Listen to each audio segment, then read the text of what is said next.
Hello and welcome to BFS Wargaming. So today we are going to talk about the 3-inch deep strike. So there's quite a lot of armies now that have got access to this rule in certain detachments. So Grey Knights, Necrons in the Hypercrypt detachment, Genestealer Cult have got the 3-inch drop.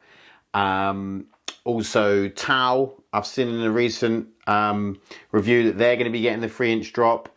And there is someone else who I can't think of that has also got the 3-inch drop. So there's quite a few armies that you're likely to come up against that could do these 3-inch drops. So deep striking within 3 inches of enemy models, which is extremely powerful.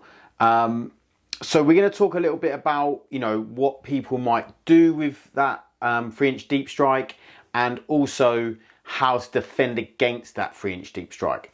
So we're going to jump in and set up a scenario, and then we're going to talk through some of the things that maybe the person with the 3-inch deep strike is trying to do, and then ways that the person is defending against the 3-inch deep strike, what you can do to defend against that. Scenario, we have the 4 Sisters of Silence holding this objective.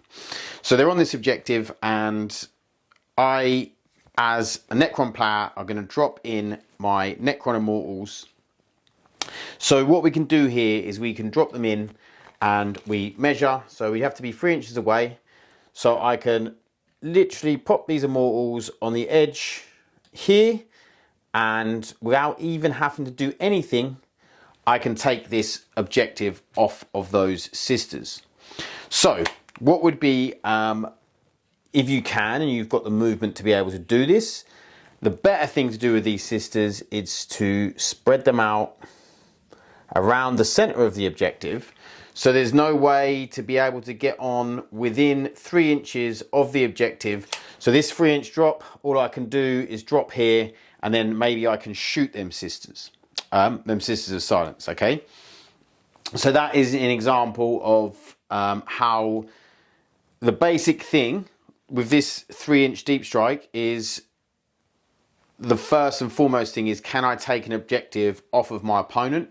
So if you're playing against that 3-inch deep strike, what you want to be doing is making sure or doing as much as possible when you're taking an objective, to make sure that you're spreading out so that your opponent can't get on within 3 inches of that objective, because that could be really powerful, especially if this was your home objective, because of tactical cards such as Capture Enemy Outpost. If you've left a gap on your home objective and someone can drop in and just take that objective off you, maybe shoot you off and get on the objective that turn, they score 8 points, which is a huge card, and it's a lot of points to get in a turn off of one card. So this is the first and foremost. So next up, we're going to make up another scenario and talk about something else that the opponent with the 3-inch deep strike might try and do. So if we now put a Chronomancer with these Tesla Immortals, what we could do now is we could drop within 3. So you've done the whole screening out bit, and we've dropped within 3. And what we can do is we can shoot, and then we can fire and fade because of the Chronomancer's ability. So then we can move on to the objective like so. And even though you've screened out so we can't drop within 3 of the objective, that is something you can do. So, you've got to think about that. And with some objectives, it's a little bit harder to pull off. And maybe if you had, for instance, a few more models in the sisters, then you could put more models to try and screen that out. For instance, you could put these round a bit more, so that way if you drop in, they wouldn't be able to then fire and fade, because then they would then be in engagement range, which they can't fire and fade into engagement range. So there's things, or if you do it so they can only fire and fade, and they can maybe get like 2 models on without getting in engagement range, that means they're not taking the objective off of you. So there's things you can do to try and defend against this 3-inch drop, and especially the fire and fade, which the Chronomancer gives them. Also, I think Inceptors have that for the Grey Knights. So there's ways that people can then manipulate that 3-inch drop and then get onto your objective. So you've got to really think about that, and also think about what you're putting on the objectives in terms of if you're leaving your home objective, if you're, for instance, an orc player, and you've left your home objective with 10 grots, well, to be honest, 5 immortals and a chronomancer, you could probably kill them 10 grots, or at least enough that you're not going to have any sort of defense to the fade. You might have 1 grot left on, and then they can fade around it, and then they'll take the objective off anyway. So you've really got to think about what units you're going to put on, like your home objective and other objectives that you really want to keep, because there is ways of using fire and fade and shooting and then getting onto that objective. And also, if you think about, for instance, the Tau have now got a stratagem to drop within 3 inches and fire and fade with a crisis suit bomb. It's going to be a lot harder to defend against. Like Tesla Immortals aren't quite as good as a crisis suit unit. So yeah, there's things you've really got to think about there. But let's go into how other ways you can defend against this. This Invicta Warsuit, he's right in the center of the objective, so it's very hard to, you can't get on within 3. So he's defending that way, but also he has a flamer.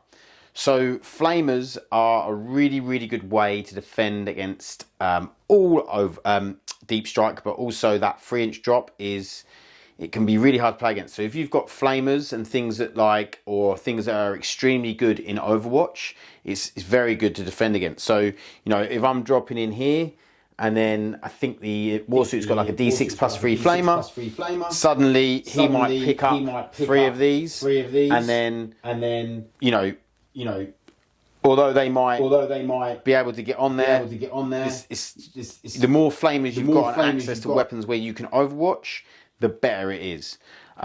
So just making life harder for people, and especially say this wasn't a Tesla Immortal unit, say it was a unit with only OC1, then, you know, you pick 3 of them up, then suddenly they're not out OCing you, and they're not getting the objective off you. So there's things like that which could really, really come into play, especially stuff like with Death Guard Flamers, because Death Guard Flamers are anti-infantry 2+, which makes them super strong. And there's obviously other things you can do with Death Guard by giving -1 to save in contagion range, which makes it very, very good against the 3-inch drops.